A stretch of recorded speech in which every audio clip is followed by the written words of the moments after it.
नमस्कार। आज आमे गोटे बहुत जरूरी विषय रे कथा हेबा। आम देशर मूलदुआ भारतीय कॉन्स्टिट्यूशन। आम पाखरे जो सोर्सेज अछि सेथिरु एहार गोटे भल चित्र मिलुछि। हो नमस्कार, एटा बहुत ही महत्वपूर्ण विषय। आमे चेष्टा करिबा एहार मुख्य अंश गुड़िको को टिके भल भाबे बुझिबाकू, माने किछि मुख्य आर्टिकल, किछि गुरुत्वपूर्ण पाठ आ एटा केमिति समय सहित बदलिछि। हां, विशेष करी अमेंडमेंट प्रक्रिया और सेथिरे आम पार्लियामेंट रो भूमिका कोन से सबु एकदम। तेबे आम मिशन होछि एही कॉन्स्टिट्यूशन रो मूल ढांचा, नागरिकंक अधिकार, सरकार पई निर्देश आ एहार परिवर्तनशीलता ए सबुकु सरल भाबे बुझिबा। आ एटा जानिबा दरकार जे कॉन्स्टिट्यूशन खाली गोटे नियम बही नुहे, एटा आम गणतंत्र रो आत्मा बळी। ठीक कहिले। तेबे आरंभ करिबा एकदम मूलरु। एही कॉन्स्टिट्यूशन आम भारत को केमिति डिफाइन करूछि आ आरंभरु नागरिकता विषय रे कोन कहूछि। मोर भाबिबा कथा एटा पार्ट 1 आ पार्ट 2 रे थिबो। प्रथम 11टा आर्टिकल। हां, एकदम। पार्ट 1 रो आर्टिकल 1 सीधा कहूछि इंडिया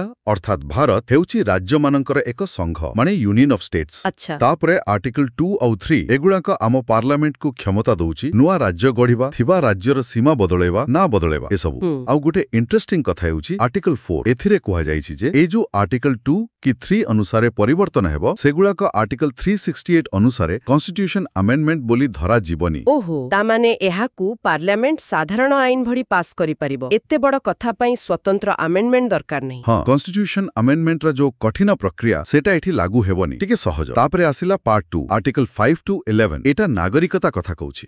किए नागरिक हेबे जेते बेले कॉन्स्टिट्यूशन लागू हेला से सबु। हां, आ पाकिस्तान रु जी आसिले किंबा जी विदेशी नागरिकता नेले सेमानक कथा, किंतु एथिरे गुरुत्वपूर्ण हेउछि आर्टिकल 11। सेथिरे कोन अछि? सेटा पूरा क्षमता देई दैछि पार्लियामेंट को जे नागरिकता संबंधी जे कोनोसी विषय रे आईन करि परिबो। सेहि पई तो सिटीजनशिप एक्ट आ सेथिरे अमेंडमेंट सबु पार्लियामेंट ही करे। अच्छा, बुझा पड़िला। एहा परे तो सबुठु इंपोर्टेंट पार्ट आसुछि ना, पार्ट 3 मौलिक अधिकार बा फंडामेंटल राइट्स, आर्टिकल 12 रु 35। एहाकू कुहंती संविधान रो हृदय ओ आत्मा। एकदम ठीक कथा। एई पार्टटा प्रकृत रे नागरिकन को सुरक्षा दिए, किछि एमिति अधिकार दिए जहाकू सरकार भी सहज रे छड़े नै परिबानी। कोन कोन मुख्य अधिकार अछि एथिरे? बहुत अछि। मुख्यतः देखिले समानतार अधिकार आर्टिकल 14 रु 18, तापरे स्वाधीनतार अधिकार आर्टिकल 19 रु 22। एथिरे आसुछि हमर बाक ओ अभिव्यक्तिर स्वाधीनता, freedom of speech and expression. तापरे शोषण विरुद्ध अधिकार आर्टिकल 23-24, धार्मिक स्वाधीनतार अधिकार आर्टिकल 25-28 आ सांस्कृतिक और शिक्षागत अधिकार आर्टिकल 29-30, विशेष करी संख्या लघुंक पई। किंतु मने करंतु कहारा ए अधिकार क्षुण्ण हेला, से कोन करिवो, कोठी को जीवो? एठी आसुठी सबुठु गुरुत्वपूर्ण आर्टिकल 32 सांविधानिक प्रतिकारर अधिकार, right to constitutional remedies. Doctor Ambedkar एहागु ही कहिथिले कॉन्स्टिट्यूशन रो वेरी सोल, वेरी हार्ट। काहेकि एटे गुरुत्वपूर्ण एटा?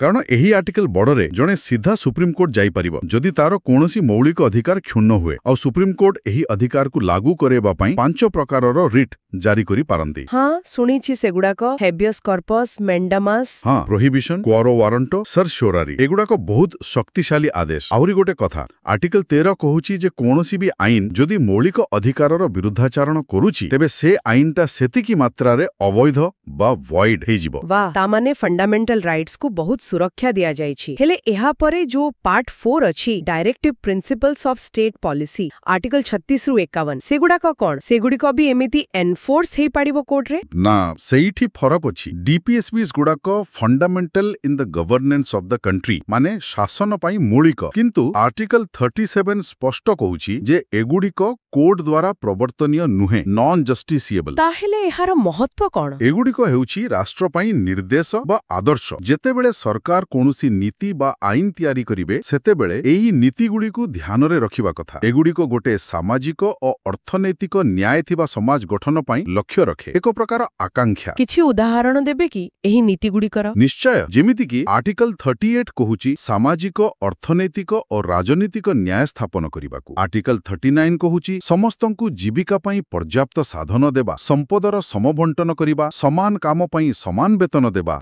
आर्टिकल 40 ग्राम पंचायत गठन कथा कहूछि। आर्टिकल 44 गोटे यूनिफॉर्म सिविल कोड पई चेष्टा करिबाकू कहूछि। आर्टिकल 48A परिवेश सुरक्षा कथा कहूछि। आर्टिकल 50 न्यायपालिका को कार्यपालिका ठारू अलगा रखिबाकू कहूछि। आर्टिकल 51 अंतर्जातीय शांति और सुरक्षा कथा कहूछि। एमटी अनेक अछि। वाह, एगुडी को तो सत्तरे गोटे भल्ल समाज गठन ପାଇଁ ରୋଡ ମ୍ୟାପ ଭଳି। ଏହା ପରେ ପାର୍ଟ VA ରେ जो ମୌଳିକ କର୍ତ୍ତବ୍ୟ ବା ଫଣ୍ଡାମେଣ୍ଟାଲ ଡ୍ୟୁଟିଜ ଅଛି ଆର୍ଟିକଲ 51A ସେଇଟା ତ ମୂଳ କନଷ୍ଟିଟ୍ୟୁସନରେ ନଥିଲା, ପରେ ଆସିଲା। ହଁ ଠିକ ଧରିଛନ୍ତି। ଏଟା 1976 ରେ 42nd ଆମେଣ୍ଡମେଣ୍ଟ ଦ୍ୱାରା ଯୋଡ଼ା ହେଲା ସ୍ୱर्ण ସିଂ କମିଟିର ସୁପାରିଶ କ୍ରମେ। ଯୁକ୍ତି ଥିଲା ଯେ ଯେଉଁଠି ଅଧିକାର ଅଛି ସେଠି ନାଗରିକଙ୍କର କିଛି କର୍ତ୍ତବ୍ୟ ବି ରହିବା ଦରକାର। କଣ କଣ କର୍ତ୍ତବ୍ୟ ଅଛି ସେଥିରେ? ଏବେ 11ଟା କର୍ତ୍ତବ୍ୟ ଅଛି, ଯେମିତିକି କନଷ୍ଟିଟ୍ୟୁସନକୁ ମାନିବା, ଜାତୀୟ ପତାକା ଓ ଜାତୀୟ ସଙ୍ଗୀତକୁ ସମ୍ମାନ ଦେବା, ଦେଶର ସାର୍ବଭୌମତ୍ୱ, ଏକତା ଓ ଅଖଣ୍ଡତା ରକ୍ଷା କରିବା, ଭାଇଚାରା ବଢ଼େଇବା, ଆମ ମିଶ୍ରିତ ସଂସ୍କୃତିକୁ ସମ୍ମାନ ଦେବା, ପରିବେଶ ସୁରକ୍ଷା କରିବା, ବୈଜ୍ଞାନିକ ମନୋଭାବ ରଖିବା, ଏମିତି।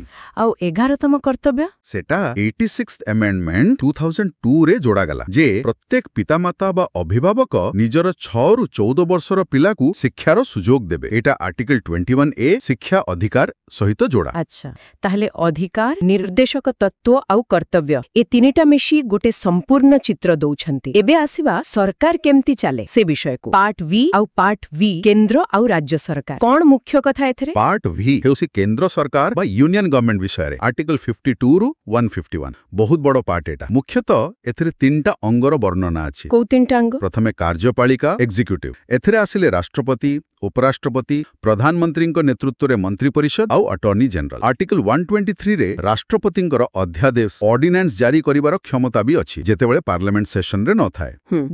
ଦ୍ୱିତୀୟ ହେଲା ବ୍ୟବସ୍ଥାପିକା ଲେଜିସ୍ଲେଟର, ମାନେ ଆମ ପାର୍ଲାମେଣ୍ଟ। ଆର୍ଟିକଲ 79 ରୁ 122 ଏଟା ରାଷ୍ଟ୍ରପତି, ଲୋକସଭା ଆଉ ରାଜ୍ୟସଭାକୁ ନେଇ ଗଠିତ।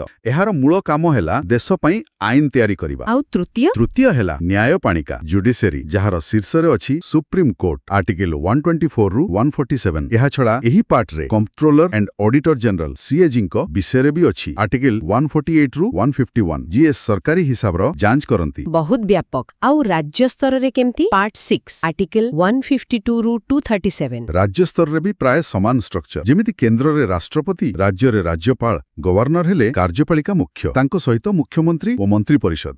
ରାଜ୍ୟରେ ଆଇନ ତିଆରି କରେ ରାଜ୍ୟ ବିଧାନମଣ୍ଡଳ ଷ୍ଟେଟ୍ ଲେଜିସ୍ଲେଚର, ଯାହା ବିଧାନସଭା ଏବଂ କିଛି ରାଜ୍ୟରେ ବିଧାନ ପରିଷଦକୁ ନେଇ ଗଠିତ। ରାଜ୍ୟପାଳଙ୍କର ବି ଆର୍ଟିକଲ 213 ଅନୁସାରେ ଅଧ୍ୟାଦେଶ ଜାରି କରିବାର କ୍ଷମତା ଅଛି। ଆଉ ନ୍ୟାୟପାଳିକା? ରାଜ୍ୟର ସର୍ବୋଚ୍ଚ ନ୍ୟାୟାଳୟ ହେଲା ହାଇକୋର୍ଟ। ଆର୍ଟିକଲ 214 ରୁ 232। ତା ତଳକୁ ସବଅର୍ଡିନେଟ କୋର୍ଟସ ବା ଅଧସ୍ତନ ନ୍ୟାୟାଳୟ ସବୁ ଅଛି। ତେଣୁ ମୂଳ ଢାଞ୍ଚାଟା କେନ୍ଦ୍ର ଆଉ ରାଜ୍ୟରେ ପ୍ରାୟ ଏକାଭଳି। ଏହାପରେ ପାର୍ଟ 8 କେନ୍ଦ୍ରଶାସିତ ଅଞ୍ଚଳ ୟୁନିୟନ ଟେରିଟୋରିଜ କଥା କୁହେ। ଆଉ ତାପରେ ଯୋଉ ପାର୍ଟ 9 IXA ଅଛି ସେଗୁଡାକ ତ ପଞ୍ଚାୟତ, ନଗରପାଳିକା ଆଉ ସମବାୟ ସମିତି କଥା କହୁଛି। ଏଗୁଡାକ ତ ସବୁ ଆମେଣ୍ଡମେଣ୍ଟ ଦ୍ୱାରା ଆସିଛି। ହଁ, ଏଟା ହେଉଛି କ୍ଷମତାର ବିକେନ୍ଦ୍ରୀକରଣ, ଡିସେଣ୍ଟ୍ରାଲାଇଜେସନ ଦିଗରେ ବହୁତ ବଡ଼ ପଦକ୍ଷେପ। 73rd amendment 1992 ଦ୍ୱାରା ପାର୍ଟ 9 ଯୋଡ଼ା ହେଲା ପଞ୍ଚାୟତ ପାଇଁ ଆଉ 74th amendment 1992 ଦ୍ୱାରା ପାର୍ଟ IXA ଯୋଡ଼ା ହେଲା ନଗରପାଳିକା ପାଇଁ। ଏହାର ଉଦ୍ଦେଶ୍ୟ ଥିଲା ଗାଁ ଆଉ ସହର ସ୍ତରରେ ଲୋକଙ୍କୁ ଶାସନରେ ଅଧିକ ଭାଗିଦାରୀ ଦେବା। ଏକଦମ।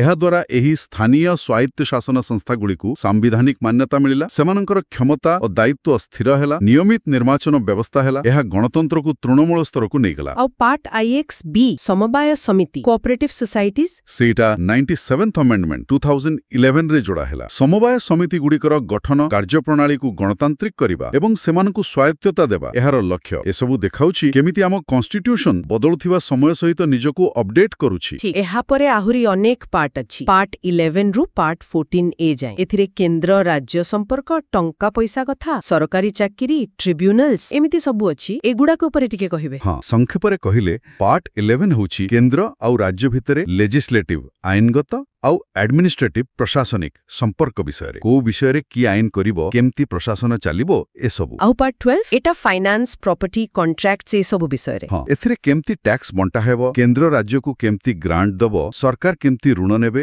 ଏସବୁ ଅଛି। ଆଉ ଏଇଠି ଅଛି ସେଇ ଆର୍ଟିକଲ 300A ସମ୍ପତ୍ତିର ଅଧିକାର। ହଁ, ଆଗରୁ ଏଟା ପାର୍ଟ 3 ରେ ମୌଳିକ ଅଧିକାର ଥିଲା, କିନ୍ତୁ 44th amendment 1978 ରେ ଏହାକୁ ସେଠୁ ହଟେଇ ଦିଆଯାଏ ପାର୍ଟ 12 ରେ ଆର୍ଟିକଲ 300A ଭାବେ ରଖାଗଲା। ଏବେ ଏହା ଏକ ସାମ୍ବିଧାନିକ ଅଧିକାର ବା ଆଇନଗତ ଅଧିକାର, କିନ୍ତୁ ମୌଳିକ ଅଧିକାର ନୁହେଁ। ଏହାର ଅର୍ଥ ଆଇନଗତ ପ୍ରକ୍ରିୟା ବିନା କାହାରିକୁ ସମ୍ପତ୍ତିରୁ ବଞ୍ଚିତ କରାଯିବ ନାହିଁ। ଆଚ୍ଛା, ତାପରେ ପାର୍ଟ 13 ବାଣିଜ୍ୟ କଥା କହୁଛି। ପାର୍ଟ 14 ସରକାରୀ ସେବା, UPSC, ଷ୍ଟେଟ୍ PSC କଥା। ଆଉ ପାର୍ଟ 14A ଟ୍ରିବ୍ୟୁନାଲ୍ସ। ହଁ, ପାର୍ଟ 14A ବି 42nd amendment ଦ୍ୱାରା ଯୋଡ଼ା ଯାଇଥିଲା। କିଛି ବିଶେଷ ଧରଣର ମାମଲା ଯେମିତି ପ୍ରଶାସନିକ ବିବାଦ, ଟ୍ୟାକ୍ସ ସମ୍ବନ୍ଧୀୟ ବିବାଦ, ଏଗୁଡ଼ିକର ଶୀଘ୍ର ସମାଧାନ ପାଇଁ ଏହି ଟ୍ରିବ୍ୟୁନାଲ ଗଠନ କରାଯାଇପାରିବ। ଭାବରେ କେତେ ବିଷୟ ଏଇ କନଷ୍ଟିଟ୍ୟୁସନ ନିର୍ବାଚନ ଭିତରେ ଆଗୁକୁ ଆହୁରି ବି ଅଛି ନିର୍ବାଚନ କିଛି ବର୍ଗଙ୍କ ପାଇଁ ବିଶେଷ ବ୍ୟବସ୍ଥା ସରକାରୀ ଭାଷା ଜରୁରୀକାଳୀନ ପରିସ୍ଥିତି ପାର୍ଟ 15 ରୁ 18 हाँ, पार्ट 15 होची निर्वाचन विषय रे एथिरे निर्वाचन आयोग इलेक्शन कमिशन रो व्यवस्था अछि जहार काम हैला मुक्त ओ अबाध निर्वाचन कराइबा। पार्ट 16 रे किछि वर्गंक पई विशेष व्यवस्था अछि जेमिति एससी एसटी ओबीसी मानंक पई लोकसभा विधानसभा रे संरक्षण इत्यादि। आउ भाषा पार्ट 17 पार्ट 17 ऑफिशियल लैंग्वेज कथा कहूची संघर सरकारी भाषा कोन हबो हिंदी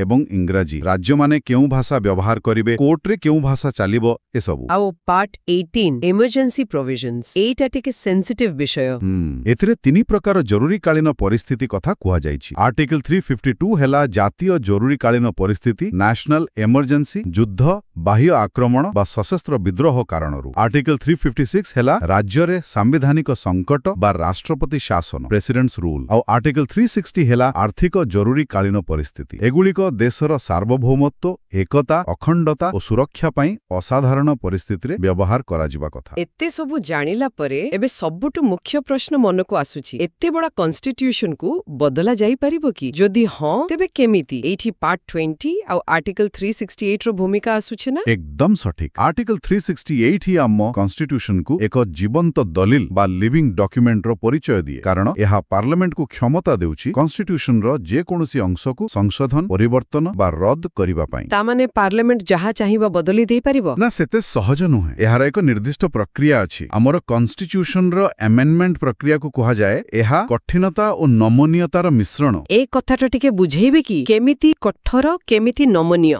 देखंतु किछि जिनिस जेमिति नुआ राज्य गठन बा सीमा परिवर्तन सेगुडा को पार्लियामेंट साधारण संख्यागरिष्ठता सिंपल मेजॉरिटी रे करि पारे सेगुडा को आर्टिकल 368 भितरे आसेनी एहाला नमनीय दिग किंतु अधिकांश आर्टिकल को बदलेबा को हेले पार्लियामेंट रो उभय गृह रे विशेष संख्यागरिष्ठता स्पेशल मेजॉरिटी दरकार। एहार अर्थ हैला सदनर मोट सदस्य संख्यार बहुमत मेजॉरिटी ऑफ टोटल मेंबरशिप एवं उपस्थित और भोट देउथिबो सदस्यंकर अति कम रे 2/3 समर्थन एटा टिके कॉस्ट। अच्छा आउ किछि अछि जहा या टू बी कॉस्ट जेउ व्यवस्था गुडिक देशर संघीय ढांचा फेडरल स्ट्रक्चर को प्रभावित करे जेमिति केंद्र राज्य संपर्क राष्ट्रपति निर्वाचन सुप्रीम कोर्ट हाई कोर्टंक क्षमता किंबा आर्टिकल 368 निजे एगुडी को बदलेबा को हेले पार्लियामेंट रो विशेष संख्या गरिष्ठता तो दरकार ता सहित अति कम रे अधा संख्यक राज्यर विधानमंडलर समर्थन ratification by legislatures of at least half of the states बी दरकार। एटा होची सबुठु कठोर प्रक्रिया। वाह तेबे एमिति संतुलन रखा जायछि किंतु आपण आगरु कहुथेले सुप्रीम कोर्ट को मूल ढांचा बा बेसिक स्ट्रक्चर डॉक्ट्रिन विषय रे सेटा कोन एही अमेंडमेंट क्षमता उपरे किछि प्रभाव पकाए। बहुत बड़ प्रभाव पकाए। 1973 रो प्रसिद्ध केशवानंद भारती मामला रे सुप्रीम कोर्ट एही सिद्धांत दिले। कोर्ट कहिले जे पार्लियामेंट आर्टिकल 368 व्यवहार करी कॉन्स्टिट्यूशन को अमेंडमेंट करि परिबो किंतु कॉन्स्टिट्यूशन रो मूल ढांचा बा आधारभूत संरचना बेसिक स्ट्रक्चर को नष्ट करि परिबो नाही। ए बेसिक स्ट्रक्चर रे कोन सबु आसे एहारो किछि लिस्ट अछि। सुप्रीम कोर्ट कोनसी संपूर्ण लिस्ट देई नाहंती किंतु विभिन्न मामला रे किछि जिनिस को बेसिक स्ट्रक्चर भाबे चिन्हट करिसंती जेमिति कि कॉन्स्टिट्यूशन रो सर्वोच्चता गणतांत्रिक और साधारणतंत्र स्वरूप धर्मनिरपेक्षता शासन व्यवस्थार संघीय चरित्र क्षमतार पृथकीकरण सेपरेशन ऑफ पावर्स न्यायपालिकार स्वाधीनता आईन रो शासन रूल ऑफ लॉ मौलिक अधिकार और निर्देशक तत्व मध्यरे संतुलन